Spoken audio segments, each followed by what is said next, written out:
ધાવણ કેરી ધારાએ ધારાએ ચાખો મેં આજ કસુંબીનો રંગ. આ કસુંબી એટલે સંસ્કારની વાત છે. માએ એને દૂધ પીવરાવતા પણ હાલડા ગાયા અને એ હાલડામાં સંસ્કારની વાતો કરી છે, ભગવાનના ધર્મની વાતો કરી છે. આજ મને કહેવાનો અવસર મળ્યો એટલે કહું, બાળકને સંસ્કારનું સિંચન માં કરે છે. તમારે જો ધ્રુવ જેવું બાળક જોઈતો હોય તો એક વાત યાદ રાખજો, પોતાની જાતને સુનીતિ બનાવવી પડશે. સુનીતિ નહીં હોય તો ધ્રુવ નહીં જન્મે કોઈ દિવસ. બહુ સીધી વાત છે કે અવેડામાં કુવામાં હશે ને તો અવેડામાં આવશે. આ બહુ તમારી ભાષા. કુવામાં હોય તો અવેડામાં આવે.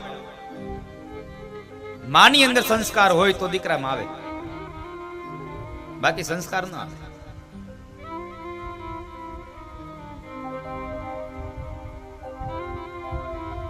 માં બરાબર ભીમ 11 ને ગોકુળ આઠમે ને બપોર વચ્ચે બેનપીણના ઘેરે વહી જાય.